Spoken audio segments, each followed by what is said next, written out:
ne pas te louer quand je regarde autour de moi? Chers frères, chers amis, mesdames, messieurs, bonjour une fois de plus et bienvenue dans votre émission hebdomadaire Diaspora Excellence. Diaspora Excellence, c'est cette émission qui célèbre l'excellence de la diaspora africaine à travers le monde entier. Aujourd'hui, nous sommes honorés et nous sommes privilégiés d'avoir dans notre studio un homme respecté et respectable au sein de la communauté. C'est un privilège que d'être à ses côtés ce jour. C'est un honneur que de partager ce moment avec lui. Sans plus tarder, je vous prie de recevoir ici Monsieur Landry Djekwa. Bonjour Monsieur Landry et bienvenue à Diaspora Excellence. Bonjour Xavier, bonjour à tes nombreux téléspectateurs, je sais pas comment je vais dire, chroniqueurs, c'est pas le jargon, spectateurs, voilà. Bonjour à vous et voilà, merci de l'honneur que vous me faites d'être là aujourd'hui. C'est l'honneur est partagé, c'est un plaisir pour moi. Avec ta permission, j'aimerais d'entame de jeu féliciter le promoteur de cette initiative. Voilà, il s'appelle Rodrigue Nia. Cette initiative, cette idée, n'est-ce pas, de rassembler. Vous savez, nous sommes dans une communauté où la jeunesse est en perte de repères. Alors, Rodrigue a pensé bien, n'est-ce pas, de mettre sur la table des personnes dans notre communauté qui, par leur parcours, peuvent, n'est-ce pas, inspirer une ou deux personnes. Donc, j'aimerais, n'est-ce pas, féliciter le promoteur, n'est-ce pas, de cette initiative, Rodrigue Nia. Donc voilà, merci pour l'invitation que vous me faites et bonsoir à vos nombreux téléspectateurs. Merci beaucoup et bienvenue chez nous, qui est également chez vous. Landry, je vous connais personnellement et je pense que comme les nombreux téléspectateurs, je vais dire ça ainsi, des nombreuses personnes qui nous regardent, ils aimeraient également avoir une idée de qui est Monsieur Landry Djekwa, l'invité de ce jour. Est-ce que vous pouvez brièvement parler de vous et dire aux spectateurs qui vous êtes là? Landry Djekwa, je suis un jeune Camerounais, voilà, âgé de 33 ans. Voilà, je réside dans la ville de Londres depuis une quinzaine d'années maintenant. Voilà, je suis venu à Londres en 2007, quand je n'avais que 18 ans. J'ai fait, donc du côté académique, voilà, j'ai fait mes études au Cameroun, principalement au collège de La Salle. C'est d'ailleurs le seul collège que j'ai connu au Cameroun, donc de la première année en terminale, d'où j'obtiens, voilà, j'ai fait mon cursus quoi, en enseignement technique, donc je suis un technicien. Donc j'ai fait de la première année en terminale au collège de La Salle, où j'obtiens mon baccalauréat en F3 en électrotechnique. Et à la suite, n'est-ce pas, voilà, je m'expédie dans la ville de Londres. Donc comment mon expédition, peut-être vous allez me poser la question, comment se passe mon expédition qui est dans la ville de Londres? Oui, bien sûr, plus tard, nous allons entrer dedans. Ok, si nous allons revenir, ok, donc je vais passer là. Bon, du point de vue professionnel, Landry Djekwa, c'est un informaticien de formation, puisque quand j'arrive à Londres, je fais mes études en IT. Donc, j'ai fait mes études à University of East London, à Stratford. J'ai fait 3 ans d'études là-bas où j'obtiens mon bachelor in IT. Bon, à la suite, n'est-ce pas, je vais vous raconter une petite anecdote en fait. Vous savez, parfois, c'est dans la vie est remplie parfois, il y a parfois des petits déclics, petites chances qui arrivent dans la vie qui peuvent basculer votre vie d'une façon ou d'une autre. Donc, pendant que je suis étudiant, vous savez, comme tout étudiant, voilà, je faisais des boulots, voilà, des petits boulots entre guillemets. Donc, je travaillais en fait dans la maison du Parlement comme un waiter. Donc, je servais les MP, les Member of Parliament à la maison du Parlement. Donc, un soir, j'étais dans le Members Dining Room, je travaillais dans le Members Dining Room, c'est-à-dire quand les MP sont en pause, ils venaient dans le Members Dining Room, là où c'est nous qui les servons, on prenait les commandes. J'étais tout jeune, hein, j'avais 18 ans à l'époque, donc 19 ans, 20 ans à l'époque, pendant que j'étais étudiant. Donc, en fait, pendant que je servais un MP, il s'appelle Michael Fabricant, il me demande, mais qu'est-ce que tu fais? Je te vois, tu es très jeune là. Alors, à l'époque, j'avais beaucoup de cheveux, hein. J'étais très jeune là, voilà. Il me dit, qu'est-ce que tu fais? Est-ce que tu es étudiant? Tu fais quoi? Parce qu'il était quand même surpris de voir un jeune qui faisait ce boulot. Voilà, qui faisait ce boulot. Je lui dis, ouais, je suis étudiant, je fais le IT, voilà, je ne peux parler de moi, quoi. Je viens du Cameroun, voilà, je suis dans le pays il y a à peine 2 ans. Donc, c'est comme ça, on dialoguait, quoi. Après, c'est lui qui m'ouvre, en fait, il m'ouvre une porte. Il me dit, Landry, ok, vois-moi demain dans mon bureau. Tu vas faire un stage, tu ne vas plus faire ce que tu fais là. Tu vas maintenant faire un stage maintenant dans la filière dont tu étudies. Parce qu'il avait des contacts avec le manager du IT dans la maison du Parlement. Donc c'est comme ça, pendant que je fréquentais, je ne faisais plus le waiting job à l'école, je vais dire à la maison du Parlement. C'est pas pour dire que j'ai arrêté le boulot, hein. Je faisais aussi ça dans d'autres endroits, quoi, dans d'autres sphères. Mais ce n'était plus votre principal. Voilà, c'était pour mon principal. Exactement. Donc c'est comme ça, je commence en fait à faire ce stage en IT dans la maison du Parlement. Donc à la suite, n'est-ce pas, voilà, j'obtiens mon bachelor et c'est comme ça m'a ouvert beaucoup d'opportunités puisque j'avais déjà un stage que je faisais à la maison du Parlement qui était déjà une référence professionnelle pour moi.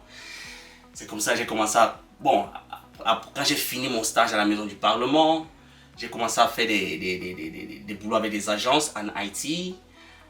Et maintenant, je suis spécialisé, j'ai fait le business IT dans un cabinet d'avocats spécialisé en arbitrage international, WomaHealth. Bon, parallèlement, je suis aussi un homme d'affaires. Voilà, je suis aussi un homme d'affaires. J'ai une marque de vélo électrique qui porte mon nom, les vélos électriques Jekwa. Voilà, qui est en train, n'est-ce pas, de prendre une autre ampleur. Voilà, j'ai fait dans la commercialisation des vélos électriques, des scooters électriques.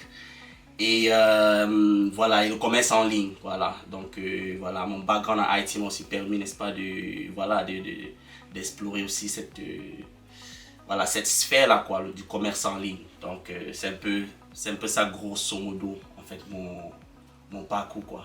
À moins que vous avez des questions spécifiques. Bien sûr, on va arriver là. Voilà, mesdames, vous savez, monsieur, vous savez brièvement qui est M. Landry Jekwa, qui est notre invité de ce jour.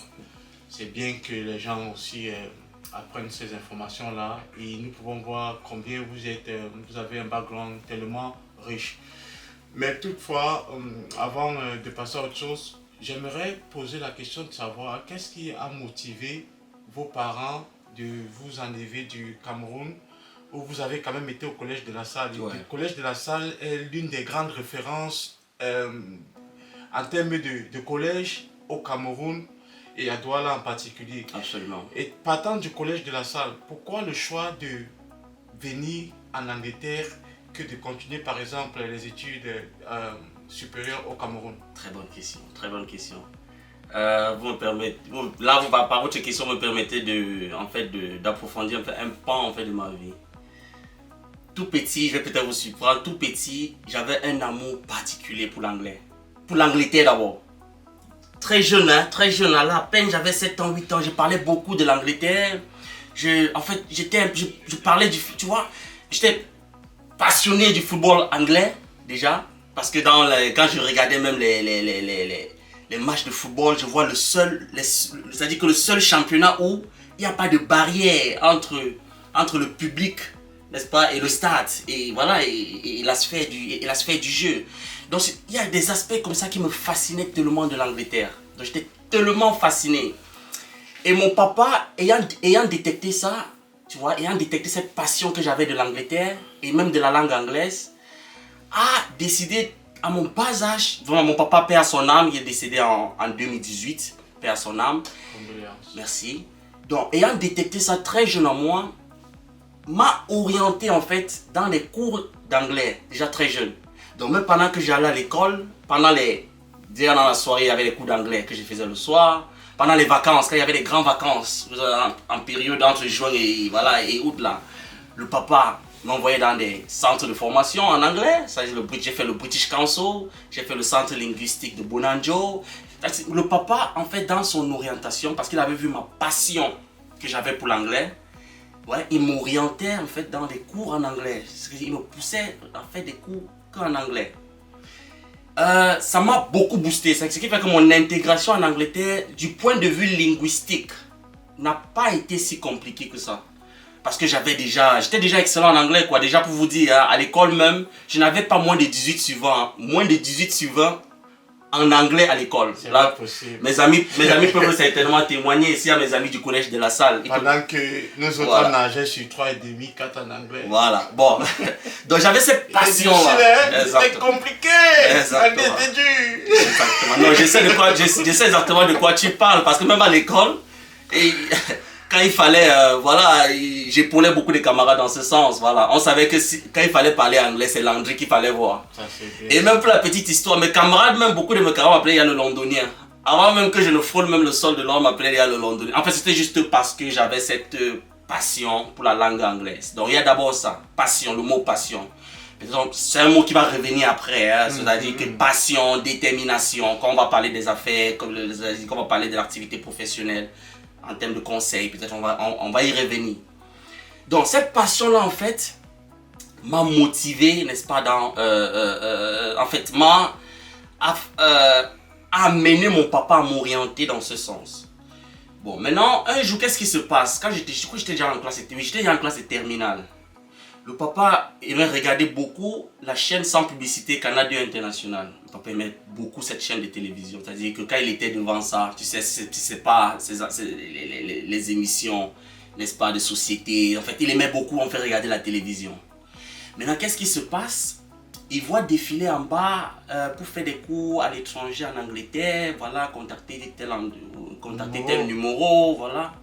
C'est comme ça, il prend le numéro, il me dit Landry, on va aller dans tel endroit, tel jour, pour rencontrer, n'est-ce pas, cette dame. Je suis entré en contact avec elle, j'ai vu son numéro juste en bas de la télé. C'est comme ça, on entre en contact avec Sylvia, que je n'ai cessé vraiment de remercier aussi. Même dans les commentaires, elle réagit souvent dans les commentaires que je fais, dans mes publications Facebook. Donc j'ai toujours eu, n'est-ce pas, à la remercier. Je crois qu'elle est en Italie maintenant. Voilà, c'est comme ça, Sylvia nous a orientés avec l'inscription à l'université ici. Et voilà, c'est comme ça mon départ pour l'Angleterre s'est produit, quoi. Donc c'est né en fait de ça d'abord. C'est d'abord par passion, c'est d'abord par amour pour l'Angleterre depuis le jeune âge. Donc c'est un peu ça qui a été le déclic. Voilà, qui a été le déclic. En gros, vous avez rêvé de l'Angleterre et vous y trouvez effectivement établi en Angleterre. C'est bien que les gens puissent aussi l'apprendre et de voir d'où vous êtes parti pour vous retrouver actuellement ici et là où vous êtes. C'est une très bonne chose. Tel qu'on vous a dit, Diaspora Excellence célèbre la diaspora. Les Africains de la Grande-Bretagne et partout dans le monde qui y résident.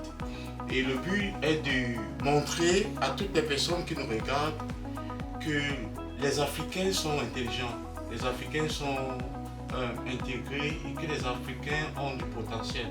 En dépit de tout ce qu'on regarde et on voit sur les réseaux sociaux, il y a cette partie qui n'est pas montrée parce que la plupart du temps, on montre le couvert, on montre le mauvais côté de la pièce, alors qu'il y a également le positif. Et c'est la raison pour laquelle cette émission Diaspora Excellence existe. Et partant sur ce point-là, il y a une question que j'aimerais poser à Landry aujourd'hui, c'est de savoir qu'est-ce que Landry déjà pense de la diaspora africaine en Grande-Bretagne où il réside. Le constat vraiment est sobre et c'est accablant. Vraiment, je suis désolé, vous me connaissez, je suis quelqu'un qui n'a pas la langue dans sa poche, donc je vais dire les choses telles qu'elles sont, quoi. C'est vraiment le constat que je fais de cette diaspora, c'est une diaspora qui, bon, malheureusement, je ne pense pas qu'on donne la place vraiment à ceux qui méritent. C'est-à-dire qu'on donne une place véritable à ceux qui le méritent véritablement. Je vais vous raconter une petite histoire. Ok, une petite histoire. Un grand frère avec qui, je ne veux pas citer de nom, Voilà, c'est un grand frère de la communauté. Un jour, j'avais un échange avec lui. Il me demande ce que je fais, je lui dis ce que je fais. Et moi aussi, en retour, je lui demande qu'est-ce qu'il fait. Il me dit c'est un féman. Je souris, je pensais qu'il blaguait quoi.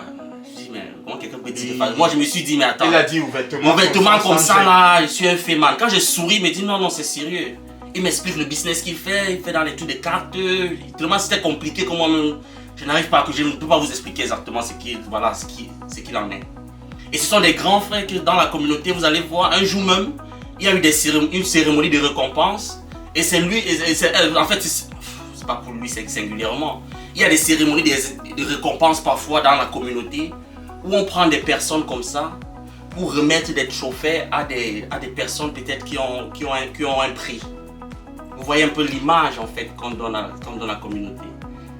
En fait, l'exemple que je donne, c'est un événement qui s'est passé à Londres. Mais est-ce que le promoteur de l'événement est au courant de la vie de cette personne? Parce que c'est quelque chose qui est très pertinent à savoir. Parce que moi, je peux inviter quelqu'un à remettre un prix sans toutefois connaître dans la profondeur ce que la personne fait. Je suis d'accord avec vous. Je ne suis pas en train de porter un jugement. Je veux juste apporter cette nuance-là pour que les gens essayent de voir parce que à vous entendre, ce que je comprends, c'est que les apparences sont trompeuses. Dans la diaspora, je veux dire, les apparences sont trompeuses. Il y en a qui ont une apparence, mais dans la vie réelle, ne reflètent pas cette apparence-là. Je suis exactement en train de comprendre, je suis sur ce point-là, mais je dis juste que les promoteurs, comme on parlait d'événements, qui invitent quelqu'un à remettre un prix, je pense que c'est sur la base peut-être de la relation ou de l'amour. Ou de la popularité de la personne sans toutefois savoir les dessous de la vie de cette personne-là. Donc en gros, peut-être on ne pourrait peut-être pas... Bon, bref, c'est pour dire quoi? C'est pour dire que voilà, nous avons une société où les valeurs ne sont pas mises en avant. Voilà, en fait, c'était un exemple que je donnais parmi tant d'autres. Quand quelqu'un avec une fierté peut te dire qu'il est un féman, avec une telle aisance, vous voyez que ça, en fait, ça décline un peu le caractère. Ça veut dire que le métier de film est devenu un métier en fait qui a, voilà, donc quelqu'un peut maintenant se valoriser de dire qu'il est de cette profession. Je ne sais pas si vous voyez un peu le sens de ce que je dis. Donc c'est accablant, mais voilà, je pense en fait, c'est ce que je pense véritablement, qu'on ne donne pas la place à ceux à qui on doit donner la place. Vous parlez de cet événement dont je faisais allusion. Dans une salle où on a des personnes quand même de référence dans la communauté, il y avait les René Munjongi, que nous connaissons, qui a propriétaire, n'est-ce pas, de Care Home en Angleterre. Dans une salle où on a les Daniel Contractor, que nous connaissons aussi, qui est dans le bâtiment, des personnes de référence dans la communauté. Nous avons dans une salle des personnes comme ça, mais on réussit à prendre des trophées et on demande à quelqu'un comme ça, voilà, dont on ne connaît pas vraiment le parcours, de remettre ce trophée sous le prétexte qu'on a des affinités avec cette personne. Donc vous comprenez un peu le malaise. Voilà, le malaise que nous avons. Voilà, donc c'est un peu ça ma perception en fait c'est ça la perception En fait, la question était posée sur la diaspora en général. Pas seulement sur la diaspora camerounaise. Et je pense que ça, c'était une parenthèse que vous avez prise. Justement, mais ça quand je posais la question, c'était de donner un avis général sur la diaspora africaine, que ce soit camerounaise, que ce soit sénégalaise, malienne, nigériane, ghanéenne, ainsi de suite. Et parlant de ça... Non, pour dire, hein, juste pour ajouter quelque chose. Je ne veux pas qu'on ait l'impression que la diaspora africaine n'est que du négatif. Voilà. Nous avons des gens, n'est-ce pas, excellents. Voilà, vous avez des gens qui vont défiler certainement sur ce plateau. Ce sont des personnes, déjà que le promoteur lui-même, c'est une personne de référence, Rodrigue Nia. Voilà, c'est une personne de référence dans la communauté. Donc, j'estime que tous ceux qui vont passer ici, ce sont des personnes que lui-même, étant une personne de référence dans la communauté, va estimer que ce sont des personnes qui peuvent, n'est-ce pas, porter la voix, n'est-ce pas, de la diaspora positive, pour le dire ainsi.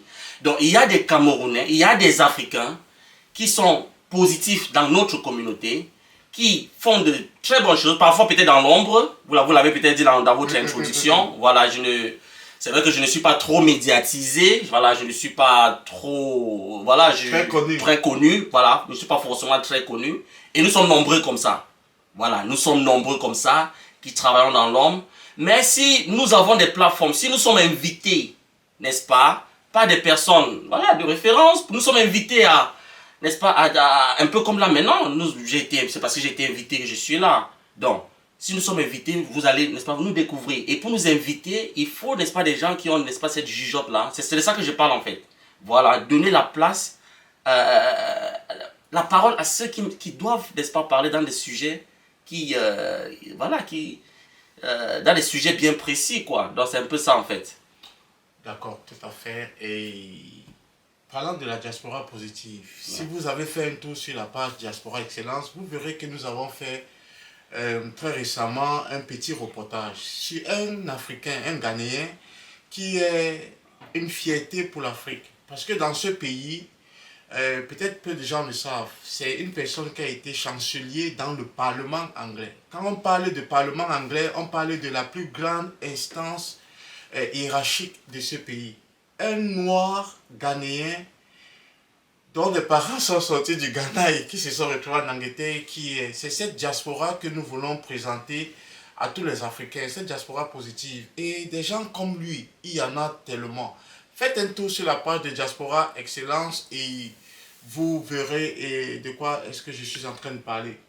Revenons sur notre invité ce jour, Monsieur Landry. La question que j'aimerais vous poser, ce sera de savoir qu'est-ce que vous pensez que nous pouvons faire pour améliorer cette diaspora. Bon, juste pour une parenthèse, quand vous parlez du Ghanéen il s'appelle Kwasi Kwarteng. Ouais, exactement. Justement, juste pour ajouter dans ce que vous disiez. Qu'est-ce que la diaspora peut faire pour s'améliorer? D'abord, c'est prendre conscience. Ça, c'est la première chose. C'est-à-dire que si déjà nous prenons conscience que nous avons du travail à faire, voilà, prendre conscience, n'est-ce pas, de nos objectifs. C'est ça, la prendre conscience en fait. Savoir nos objectifs, prendre conscience déjà de ce fait. Ça, c'est la première chose. La deuxième chose, c'est, n'est-ce pas, la solidarité. Le mot solidarité. Dans solidarité, ça implique beaucoup beaucoup d'aspects. Beaucoup d'aspects, exactement. Ça implique beaucoup d'aspects. La solidarité, c'est-à-dire que c'est-à-dire que j'ai peut-être un projet, je viens d'acheter une nouvelle maison, je veux, n'est-ce pas, faire peut-être des travaux de peinture ou bien des travaux de réhabilitation dans ma maison. Je sais que dans ma communauté, j'ai Rodi Renia qui s'y connaît très bien dans l'électrification, j'ai telle autre personne qui s'y connaît très bien dans la peinture, j'ai telle autre personne. C'est la solidarité en fait qui fait la force des communautés. C'est ce qu'il faut retenir. Un autre aspect, c'est l'aspect, n'est-ce pas, de la confiance. Donc, quand je dis confiance, ça veut dire quoi? Ça veut dire que reliability, c'est-à-dire que je peux faire confiance à toi, à mon frère. Hein? Mon frère a un projet, il a besoin de mon soutien. Mon frère a un projet, il a besoin de mon soutien. Il vient vers moi, il me dit, frère, vraiment, il me reste 5000 pounds par exemple. Il me reste 5000 pounds pour compléter ce projet. Que moi, j'ai les yeux fermés pour dire que bon, voilà mon frère, prends cet argent pour faire ce que tu as fait avant de voir comment tu vas me remettre après. Il faut un certain nombre de confiance. Il faut d'abord qu'on tisse d'abord cette confiance entre nous. C'est très important. Et quand je parle de confiance, vraiment, quand nous voulons avancer, pour avancer, je dis toujours ça quand je donne des conseils, vraiment. La chose la plus importante pour un homme qui veut réussir, c'est la fiabilité. C'est la fiabilité. Parce que quand tu es fiable, ne cherchez pas trop, ne cherchez pas à être... La fiabilité est une richesse. Je vais vous prendre un exemple banal. Si Samuel Eto'o-Fils, par exemple, ok, entre guillemets, si Samuel Eto'o-Fils vient, par exemple, te dit, Xavier, vraiment, comme tu vois là, j'ai perdu mon porte-monnaie, je ne sais pas où j'ai mis ça. J'ai besoin de 10 livres là. Disons 10 000 francs pour ceux qui sont au Cameroun. J'ai besoin de 10 000 francs CFA pour prendre le taxi là. Je vais te remettre ça après. Xavier, même si tu n'as pas 10 000, tu vas aller chercher à prêter 10 000 pour venir donner à Samuel et ton fils. Pourquoi? Ça c'est clair. Je vais aussi lui demander où est-ce qu'il a perdu son porte-monnaie. Non, c'est... Bon, tu le dis maintenant. Non. Tu le dis maintenant. Pourquoi tu vas faire tout et tout pour chercher 10 000 pour donner à Samuel et ton fils? Parce que tu sais que non, il peut même te rembourser même 5 fois ou même 20 fois ce que tu demandes. C'est une référence parce qu'à cause de ça, voilà, à cause de sa crédibilité. C'est même pas la fiabilité, c'est le mot crédible que je cherchais. La crédibilité. Parce que quand vous êtes crédible, la crédibilité est une richesse. Quand vous êtes crédible, vous pouvez devenir milliardaire. Parce que même la banque peut vous faire confiance. Vous pouvez aller à la banque. Si vous avez eu à prendre peut-être, je sais pas, je dis n'importe quoi, hein, peut-être 5 000 pounds à la banque, vous avez remis. Vous allez aller à la banque, vous avez pris 15 000 pounds, vous avez remis. Vous avez pris 40 000 pounds, vous avez remis. Mais le jour que vous partez pour prendre 80 000 pounds, la banque va vous donner. Bien sûr. La banque va vous donner parce que vous avez un parcours. Vous avez construit une crédibilité avec la banque. C'est pourquoi la banque vous donnera facilement l'argent que vous voulez. Donc c'est pourquoi je dis toujours la crédibilité est une richesse. Il ne faut pas badiner avec la crédibilité. Bon, c'est vrai, il y en a d'ailleurs qui jouent sur la crédibilité pour abuser. Ça m'est arrivé, hein. Je ne vais pas citer de nom. Il y a un promoteur dans la communauté à Londres, voilà, qui avait l'habitude de me prendre. Aujourd'hui, il me prend 100 livres, il me remet. Demain, il me demande, André, vraiment, j'ai une situation, j'ai besoin de 300 livres. Je lui donne, il remet. Landry, vraiment, j'ai une situation, j'ai besoin de 500 livres. Quand je donne, il remet. Un jour, c'est 3 000 pounds que je lui ai donné. Il était dans une situation, il a dit vraiment, il y a spectacle demain et on a besoin de 3 000 pounds pour faire le podium. Si tu ne me donnes pas ça tout de suite, là, vraiment, il n'y a pas de concert demain. Bon, parce qu'il a construit cette crédibilité avec moi, j'ai dit non, il a l'habitude de prendre et de me donner, Il a profité sur ça, voilà, pour m'escroquer. Donc, c'est pour dire que c'est vrai que dans la... Donc, c'est ce que nous avons besoin, en fait, pour revenir à votre question. Voilà, nous avons besoin, en fait, d'être des personnes crédibles. C'est ça qui nous manque, vraiment, dans notre communauté africaine, la crédibilité. La crédibilité, nous sommes de moins en moins crédibles, parce que si on était vraiment crédibles, et c'est ça qui fait la force des autres communautés. Parfois, on se demande, mais pourquoi les Indiens ont 15-20 maisons en Angleterre? Mais ça se passe comment? Ça se passe que ils sont peut-être là à 4 ou à 5. Ils se disent que bon, Xavier, c'est ton tour d'acheter la maison. On se bat, on cotise, on te donne l'argent de ton dépôt. Tu pars, tu achètes ta maison. Bon, maintenant, une fois que tu as ta maison, tu as installé, tu as tout, on te dit, bon, Xavier, après peut-être 3 ans, on te donne un peu le temps de respirer. Après peut-être 5 ans, c'est mon tour. On dit, Xavier, bon, maintenant c'est mon tour aussi de faire ce que vous appelez le Djangi, la cotisation. Dis, bon, ok, vous mettez tous ensemble. Mais qu'est-ce qui va se passer généralement dans notre communauté? Une fois que Xavier peut-être a sa maison, allez, c'est fini. Au moins que c'est mon tour, hein, soit il déménage, il part au Cameroun, tu comprends, le téléphone ne passe plus. Ou bien, oh, tu comprends, une autre excuse. Tu vois, c'est ça qui... C'est mon nom que tu utilises comme ça. Je prends l'exemple sur moi-même. Donc, c'est ça qui détruit en fait notre communauté, en fait. Cette notion, n'est-ce pas, de crédibilité là. Parce que si on avait une communauté crédible, on serait très prospère. Très prospère. Parce que nous avons le nombre. Parce que ça, c'est notre facteur, le nombre. Nous avons aussi les moyens. Voilà, nous avons le nombre, nous avons les moyens, mais chacun est dans son coin individuellement en train de faire ce qu'il veut faire. Ou en train de faire tout seul. On peut aller peut-être vite quand on est seul. Mais on ne peut pas aller loin. Voilà, on ne peut pas aller loin. Mais pour aller loin, on a besoin, n'est-ce pas, d'être en communauté et d'être solidaire. Il faut être solidaire. Donc, ce sont les mots de Landry. Il a parlé de la solidarité, il a parlé de la confiance. Il a parlé de la crédibilité. Et oui, ces communautés qu'il a citées en exemple, telles que les Indiens, telles que je vais rajouter les Juifs, je vais rajouter les Pakistanais, comme nous les voyons ici, les Chinois, même sont compris dedans. C'est des personnes, des communautés qui sont très solidaires. C'est des communautés qui marchent main dans la main. Et ce sont les tares qui sévissent dans notre communauté africaine. Et si nous pouvons surpasser ces problèmes-là, notre communauté sera richement bénie. C'est ce que l'André est en train de nous dire. Tout seul, on va aller vite, mais en groupe, nous allons très loin. Et le but, c'est que nous puissions aller très loin. Et c'est pour ça que nous voulons sortir des tiroirs des personnes comme vous et d'autres qui vont passer ici pour pouvoir enrichir les personnes qui nous regardent à travers l'écran et donner le maximum d'informations et peut-être changer les mentalités, les façons de voir et les façons de se comporter pour que nous puissions évoluer en tant que communauté en grandissant.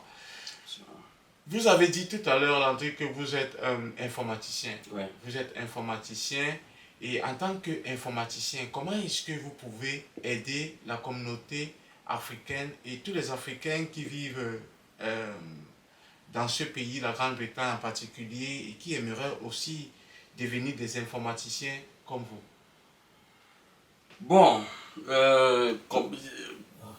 voilà, il faut juste, il faut se former, voilà, la première chose c'est la formation, voilà, parce que parfois il n'y a pas de raccourci en quelque chose, voilà, il n'y a pas de, voilà, on se lève, voilà, il n'y a pas de mystère en fait, voilà, il faut d'abord se former, une fois qu'on est formé, il faut enfin avoir de la passion dans ce que nous faisons, dans ce que nous voulons faire. Il faut avoir de la passion et de la détermination. Parce que si vous n'êtes pas passionné par quelque chose, vous voyez, vous ne pouvez pas en fait avoir les résultats. Voilà, pour avoir du résultat, il faut, n'est-ce pas, se dire que bon, je veux vraiment faire ce métier, je veux vraiment réussir, je veux vraiment être un succès dans ce que je fais. Vous vous formez, une fois que vous vous formez, il y a une autre façon de commencer. On commence parfois par les agences pour acquérir de l'expérience. Voilà, vous pouvez vous enregistrer avec les agences qui font dans ça, voilà, qui font dans l'informatique. Voilà, ils vont vous envoyer peut-être dans différents endroits. Dans ces différents endroits qu'ils vont vous envoyer, il y a peut-être un endroit qui peut vous aimer votre façon de travailler ou bien avoir besoin de vos services permanemment. C'est ce qui s'est passé avec moi. J'ai commencé avec une agence. Une fois, ils m'ont envoyé dans le cabinet de l'avocat où je travaille jusqu'à présent. La personne dont je couvrais est partie devait se marier avec une des secrétaires de la boîte, de l'établissement, quoi, de la firme pour laquelle je travaille. Donc, il devait se délocaliser pour l'Allemagne. Donc, le poste était devenu vacant. Étant donné que j'avais déjà, n'est-ce pas, apporté mes services là-bas, ils étaient satisfaits des résultats que j'avais apportés. Ils m'ont appelé directement, tu vois, sans passer même par l'agence. Ils m'ont dit, bon voilà, il y a le poste ici qui est vacant, tu as déjà eu à travailler ici, le staff ici pense que tu seras la personne idoine pour travailler ici. Est-ce que ça t'intéresse d'abord avant qu'on ne contacte l'agence? Parce que c'est un cabinet d'avocats, donc ils font des choses de façon légale. Ouais. Voilà, vous ne pouvez pas, quelqu'un qui travaille pour une agence, venir le prendre comme ça pour qu'il travaille pour une entreprise directement. C'est ce qu'on appelle le poaching. Poaching, c'est un truc comme ça, poaching, c'est ça. Et que tu travailles pour tu peux pas travailler pour une agence et un établissement te prend que tu viens travailler pour eux sans passer par l'agence. Légalement, c'est incorrect. C'est correct. Donc ils m'ont contacté directement, c'était pour avoir mon aval, si je voulais bien travailler pour eux. Donc j'ai dit oui, mais bien sûr, ça m'intéresse bien. J'ai demandé qu'est-ce qu'ils proposent, est-ce que voilà ce qu'ils me proposaient c'était alléchant, c'était intéressant. Donc c'est comme ça ils ont contacté l'agence pour laquelle je travaillais et c'est comme ça que je suis passé par des interviews et voilà, c'est comme ça qu'il faut commencer. Et aussi, ne vous dites pas que non, tant que je n'ai pas le boulot dans ce que je veux, je ne fais rien. Non, je déconseille ça. Il n'y a pas de petit boulot. Pas du tout. Pas de petit boulot. Moi qui vous parle, j'ai lavé les assiettes dans les hôtels. Moi qui t'interview, j'ai lavé les assiettes et les marmites aussi dans les hôtels. Voilà. Nous avons commencé comme ça. On a commencé en faisant du kitchen porter. C'est comme ça on l'appelle. Voilà. Quand je suis quitté le kitchen porter à waiter, pour moi c'était une promotion. Pareil, et que je ne l'avais plus. Comment est-ce qu'on a un parcours un peu similaire comme ça? Non, c'est nous. Nous sommes. Non, c'est ça. De kitchen porter à waiter. Voilà. Après ça, voilà, donc c'est comme ça en fait.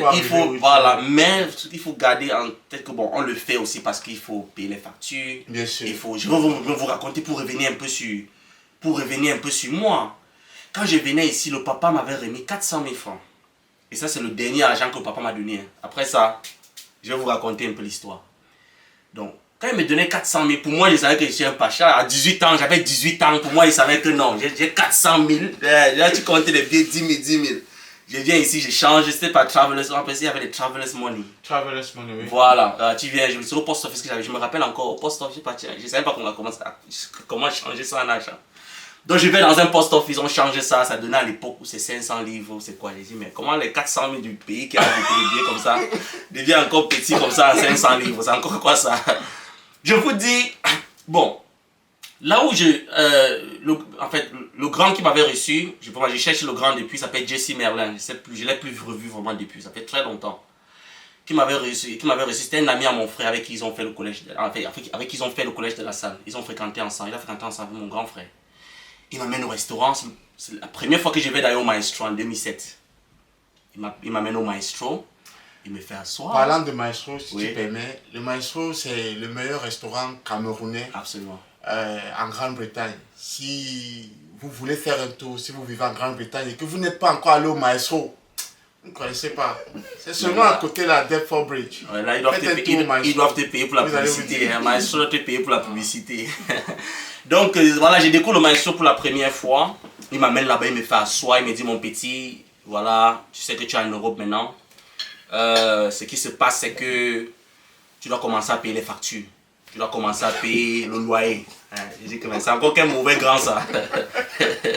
J'ai déjà eu l'habitude de vivre avec papa et maman. À cet âge-là, mon frère. Et j'ai un grand en face de moi. Tu ne payes pas la nourriture, tu ne payes pas. Tu arrives subitement, tu dis que tu vas payer. Il me dit comme ça, face à face. Il dit, hey, le grand André des jours, c'est comment? Il était sérieux. Donc c'est là que j'ai vu que non, dans les 500 livres que le papa me donnait là, il faut que je retire 200 livres tous les mois pour donner aux grands. En même temps, il faut manger, il faut vivre. C'est comme ça, les 400 000 que papa m'a donné, c'est terminé comme ça en moins de 1 mois. Maintenant, qu'est-ce qu'il j'appelle papa, il dit, papa, vraiment, comme tu vois là, 1 mois après. Il dit, papa, vraiment, comme tu vois là, les 400 000 que tu m'as donné, il a fini. Mon papa, mais sa réponse m'a aidé, ça m'a rendu un homme. La réponse de mon papa ce jour-là, je ne peux jamais l'oublier. Le papa me dit, mon fils, je sais que vous êtes nombreux ici, non? Tu sais que le papa a beaucoup d'enfants. beaucoup d'enfants. Mais tu sais que tu as laissé tes frères ici au Cameroun que je dois gérer tout ça. Vraiment, mon fils, je ne peux pas. Et j'étais à sec dans le compte. Je vous dis quand je n'avais absolument rien dans le compte face à mon destin. Mais c'est la maman qui m'avait aidé. La maman m'avait aidé, elle allait faire un prêt à la Réunion pour m'envoyer. Que Dieu bénisse nos mamans. Que Dieu bénisse vraiment la maman qui est souffrante en ce moment et que je souhaite, prendre rétablissement. C'est la maman qui m'envoie quelque chose et cet argent m'a permis juste de payer 1 mois de loyer.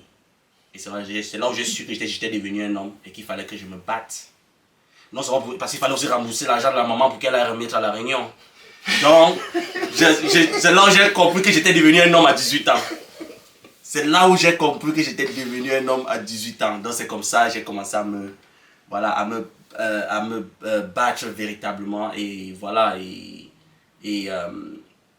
voilà mon affect.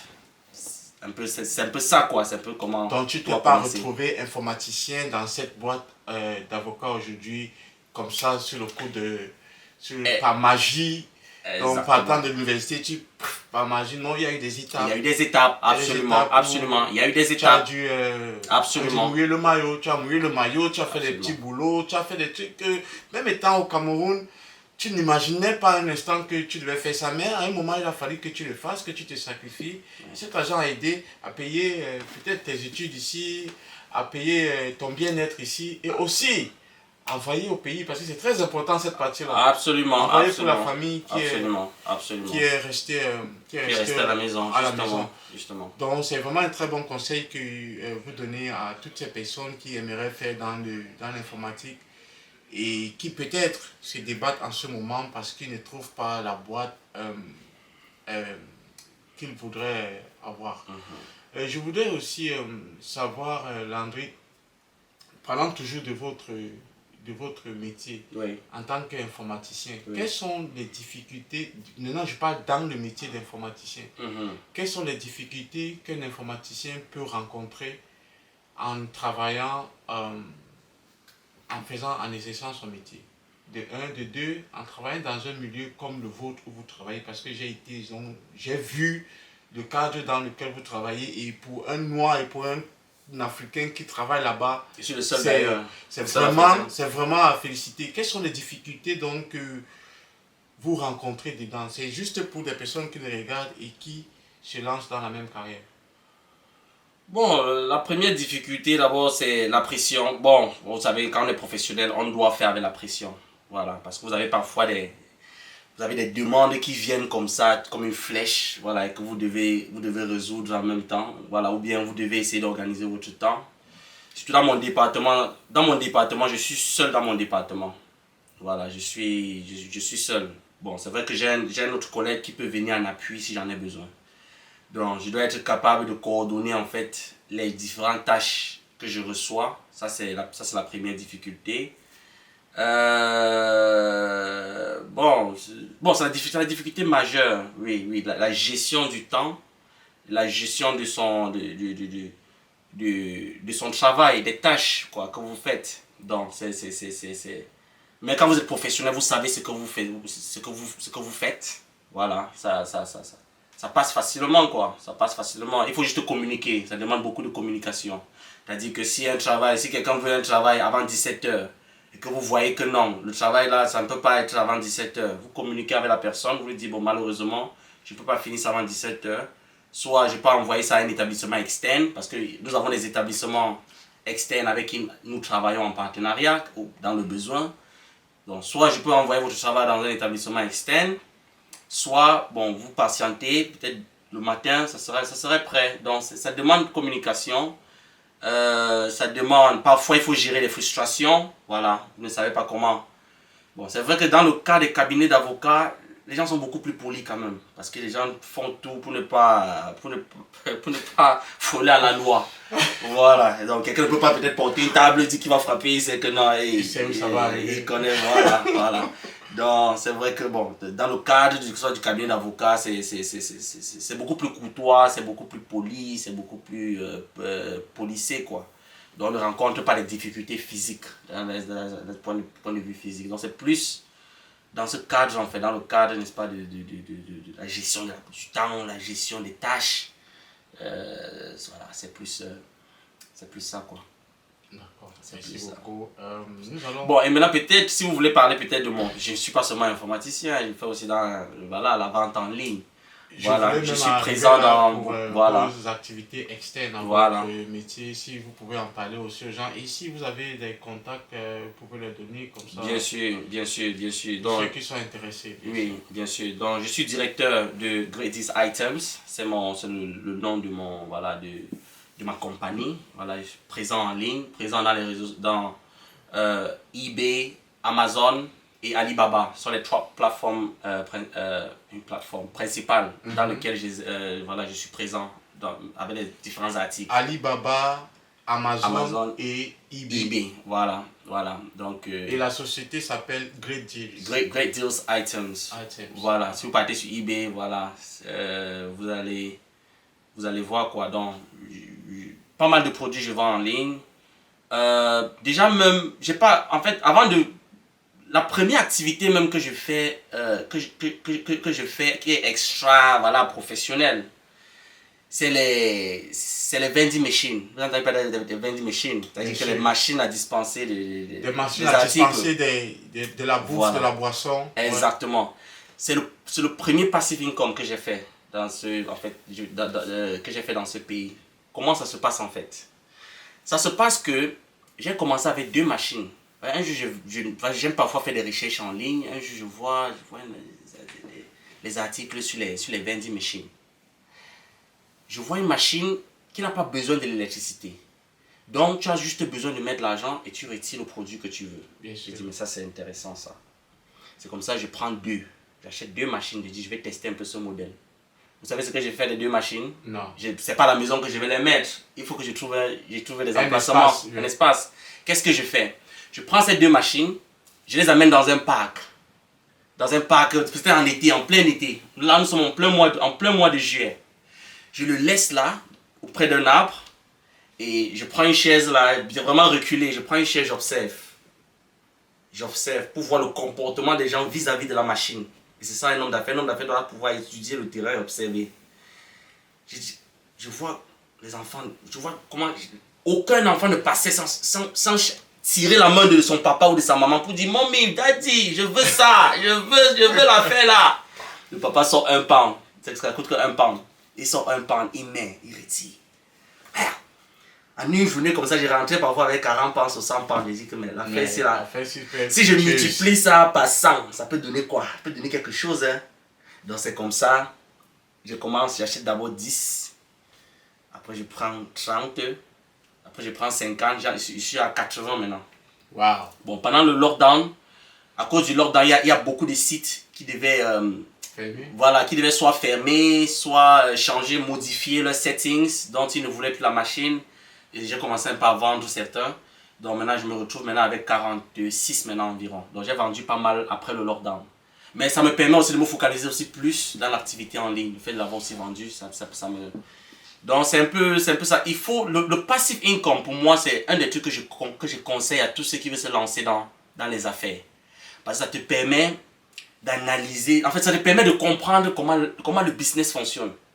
Voilà, ça te permet de comprendre comment le business fonctionne et comment l'activité fonctionne et ça te galvanise quoi. C'est ça qui m'a véritablement galvanisé même à faire, n'est-ce pas, autre chose en fait.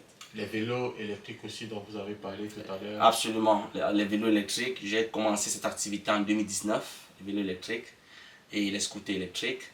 Voilà, c'était le même principe. C'est le même principe. J'ai commencé comment? La vente en ligne. J'ai commencé par ce qu'on appelle le dropshipping. Voilà, le dropshipping c'est quoi? C'est-à-dire que tu vends des choses que tu n'as pas. Ce sont des secrets que je donne, hein. Voilà, il faut donner des clés. Voilà. Écoutez les gars et surtout voilà. Prenez les notes. Ouais. Voilà, donc tu vends, parce qu'il y a deux techniques de vente. Tu peux vendre quelque chose que tu n'as pas ou tu peux vendre des produits que tu as dans le stock. Voilà. Généralement, c'est conseillé de commencer même par le dropshipping. Parce que qu'est-ce qui se passe? C'est-à-dire que quelqu'un te passe une commande. Tu n'as pas le produit. Mais tu sais que Rodrigue, par exemple, a le produit. Qu'est-ce que tu fais? Tu dis, bon, ok, bien sûr, tu mets ta marge là-dessus et tout. Okay? Il faut aussi prier que Rodrigue n'est pas sur le même site de vente que toi. Parce que là, tu vas devenir moins concurrent. Parce que pour le produit que lui va vendre peut-être à 10 livres. Toi, tu es obligé de le vendre au moins à 20 livres pour avoir ton profit. Voilà. Donc, tu dis, Rodrigue, j'ai une commande là. Envoie-moi ça à tel client. Hein? Tu prends l'argent du client, tu donnes ce que Rodrigue a besoin, tu lui donnes sa part d'argent, voilà, et toi tu gardes ton pourcentage. Tu gardes la commission, ouais. Voilà. Bon, maintenant il y a les conséquences avec cette méthode de vente. Premièrement, tu n'as pas la maîtrise du stock. Parce que tu peux appeler Rodrigue, tu dis, gars, j'ai besoin d'une lampe là, envoie-moi telle lampe là à tel client. Il te dit, gars, je n'ai pas le stock. Tu es coincé. Tu es coincé, tu es obligé, en fait, tu es obligé d'aller dire à ton client pour te dire vraiment il n'y a pas de stock ou bien quoi. Ou bien tu l'appelles et tu te dis, gars, le prix n'est plus ce que tu penses là, le prix a maintenant doublé. À cause de la guerre en Russie ou la guerre dans tel pays. Ça me fait rire. Voilà, le prix a doublé. Tu as pris l'argent du client, tu ne peux plus retourner vers le client pour lui dire que vraiment, comme vous voyez là, tu vois, c'est un risque. Voilà, ça a tellement de risques. Tu n'as pas la maîtrise du stock. Même en termes de la gestion de la marchandise, tu n'as aucune gestion de la marchandise. Mais c'est toujours bien de commencer comme ça. C'est pourquoi il faut avoir des fournisseurs crédibles qui peuvent t'update minute by minute, avec qui tu peux lier quand il y a des problèmes et tout. Mais la deuxième technique de vente, c'est ce que je fais maintenant. C'est la vente des produits que j'ai. Voilà. J'ai des stocks, voilà. En fait, je suis même arrivé à un autre niveau, exactement. Besoin de faire exactement. Je suis plus dans ce... Voilà. Et voilà, donc je fais maintenant dans la vente, même en gros même. Voilà, j'ai beaucoup de commandes, des gens qui veulent peut-être 20 vélos, 30 vélos, voilà, des fournisseurs. Et je fais aussi des dropshipping pour des personnes, c'est-à-dire que peut-être quelqu'un a une commande, il me dit bon, il a besoin que j'envoie un vélo à un de ses clients. Ou bien, là, tu es devenu un fournisseur. Voilà, un fournisseur, voilà. Exactement. Ça, c'est Est-ce qu'il y a un contact si les gens veulent vous joindre, un mail? Bon, je suis présent déjà sur Messenger, Facebook Messenger, sur le nom. Je crois qu'il apparaît le titre du direct, Landry Djokwa. Voilà, sur Messenger, je suis disponible. Quand je reçois un message là-bas, c'est comme si je recevais un text message. Donc voilà, pour tous les contacts. Voilà, envoyez-moi Messenger, il n'y a pas de souci. Ou bien bon, même à travers toi-même, on peut me joindre, à travers Diaspora Excellence. Nous allons mettre le lien, nous allons mettre tes contacts sur la page. Absolument. D'accord, ça fait plaisir. Nous tenons déjà presque à la fin de cette interview. Je sais que si ça dépendait que de vous, on resterait là parce que voilà, c'est très attrayant et c'est un très bon moment. Donc nous allons juste faire un petit mot de fin, donner la possibilité de faire un petit mot de fin avant de clôturer cette interview. Bon, mon mot de fin, c'est, n'est-ce pas, l'endroit de tous ceux qui sont nouvellement arrivés à la diaspora. Voilà. La première chose, c'est que ne cédez pas, ne vous découragez pas. Voilà. La vie n'est pas rose, ça n'a jamais été rose pour quelqu'un. Parce qu'on vient dans un territoire parfois où on ne connaît pas quelqu'un. Voilà, pour certains, il y a des gens qui n'ont pas de famille à l'étranger. Ils viennent dans un pays pour une première fois, ils ne connaissent personne. Ils doivent s'intégrer. Ce n'est pas facile. Nous tous, bon, la plupart d'entre nous, nous traversons ça. Donc, ne cédez pas. Voilà. Voilà, soyez combatifs. Ne vous dites pas que tout est... Voilà, ne cédez pas, quoi. Même, parfois, un des challenges parfois qui font des gens fondre et parfois même... parfois déprimés, mal à la limite, parfois, c'est le côté administratif, parfois. Ce que vous appelez les papiers. Les documents administratifs, parfois. Ce n'est pas facile, ce n'est facile pour personne. Mais il faut, n'est-ce pas... Il faut faire ce qu'il y a lieu de faire en fait, ce que vous devez faire pour obtenir ces choses-là. Parce que c'est une des choses, c'est une des premières choses. Parce que être dans un pays sans documents administratifs, c'est compliqué. Parce que vous êtes limité en termes d'emploi, vous êtes limité en termes de mouvement. C'est-à-dire que vous ne pouvez pas décider un matin comme ça de dire que vous partez peut-être en France ou vous partez dans tel autre pays. En fait, vous êtes un peu prisonnier un peu dans un pays quoi. Donc, c'est d'abord la première chose. Voilà, battez-vous d'abord à obtenir ces documents-là. Faites ce que vous avez à faire, quel que soit le chemin que vous suivez, vraiment, sans porter de jugement sur qui que ce soit. Que ce soit une procédure d'asile que vous suivez, que ce soit une procédure d'étudiant que vous suivez votre parcours, que ce soit en fait, quelle que soit la discipline que vous suivez, suivez ce parcours-là et suivez-le bien, tout en vous rassurant que vous êtes dans la légalité. Voilà. Et ne permettez jamais que votre document s'expire avant de chercher à le renouveler. Parce que c'est une des erreurs que nous commettons souvent. On peut le renouveler voilà. 3 mois avant son expiration. Voilà. Donc avant que ça ne s'expire, c'est rassurer que bon, vous avez, n'est-ce pas, parce que c'est difficile. Je le dis parce que je sais combien de fois, moi-même j'ai eu des moments où, vraiment, c'est pourquoi je ne cesse de louer Dieu. Vraiment, moi je suis un éternel, un éternel croyant. Je me dis, il y a eu des moments dans ma vie où si Dieu n'avait pas intervenu, vraiment, ma vie aurait pris une autre tournure. Vraiment, j'ai eu des occasions, des opportunités à chaque fois de ma vie qui m'ont permis à débloquer beaucoup de situations. Donc, je demande, n'est-ce pas, à la jeunesse diaspora, n'est-ce pas, d'être motivé, voilà, être déterminé. Ce n'est qu'avec la détermination que nous pouvons, n'est-ce pas, réussir. Je vais vous raconter une dernière histoire, peut-être avant qu'on ne ferme. Peut-être vous ne savez pas ça de moi. Quand j'étais petit, quand j'étais au collège même de la salle, je bégayais. Ah bon? Je bégayais, je vous dis, pour dire même, pour former une phrase, il me fallait au moins 1 minute. J'étais le genre qui disait, je n'ai pas encore mangé. Et on se moquait tellement de moi à l'école. Je faisais sujet de raillerie à l'école. Mais les moqueries, en fait, m'ont amené à être plus déterminé. Ça me disait, non, il y a quelque chose que je dois. C'est-à-dire que vous avez des connaissances peut-être, mais vous n'arrivez pas à vous exprimer. Et il y avait ce blocus-là en moi. Ce n'est qu'à l'âge de 22 ans, 23 ans, que j'ai commencé un peu à mieux parler. Donc j'avais ce blocus-là, mais la détermination, l'envie, n'est-ce pas, tu vois, quand tu as cette détermination, en fait, ça te permet de transpercer des frontières et des limites. Ouais. Mes amis, en fait, nous sommes en direct, donc s'il y a des amis du collège de la salle qui regardent, ils vont témoigner de cela. Donc quand on a, n'est-ce pas, de la détermination en fait, à obtenir un résultat, on finit toujours par l'obtenir, quel que soit les cas. Lorsqu'on a la détermination à obtenir un résultat, on finit toujours par l'obtenir, quel que soit le cadre. Quels sont les mots de fin de notre invité de ce jour, Landry? Et je vous invite, chers amis de la diaspora qui nous regardaient, et ceux qui, quelque part, avaient perdu la lueur d'espoir, ceux qui se disaient que c'était fini pour eux, peut-être parce qu'ils se regardent actuellement et ils se disent qu'ils n'ont pas d'espoir, ils n'ont ni porte de secours, ni porte de sortie. Ceux qui regardent à leur âge et qui se disent qu'ils n'ont pas réalisé grand-chose, ou ceux qui pensent qu'ils ont été dans la diaspora il y a très longtemps et qui n'ont pas encore réalisé et qui ont perdu espoir. Ceux qui viennent d'arriver et qui traversent des moments vraiment difficiles et qui se disent qu'ils ont perdu espoir. Avant de dormir ce soir, souvenez-vous toujours qu'un jour, Landry était un laveur d'assiettes. Un jour, il a lavé les marmites, mais aujourd'hui, c'est un homme respecté et respectable. Cela a pris du temps, mais il ne s'est pas laissé dominer par sa situation, la situation dans laquelle il était. Il avait une vision, un objectif, un but. Il a eu la détermination, il a cru à son rêve et aujourd'hui, il est l'homme qu'il est devenu dans cette communauté. Je vous invite donc à faire autant. La diaspora africaine est une belle diaspora. C'est une diaspora excellente, elle est travailleuse. Des hommes comme lui, des femmes comme lui sont nombreux. Et vous aurez la possibilité de les découvrir dans cette émission, dans ce studio.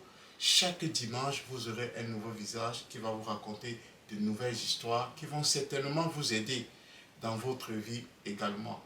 La diaspora n'est pas uniquement le mauvais côté. Ce n'est pas uniquement ce que vous voyez sur les réseaux. Ce n'est pas toujours ce qui est mauvais qu'on vous raconte. La diaspora, il faut être là pour la vivre. Et des gens bons, sérieux et honnêtes sont très peu connus, sont très peu à découvert.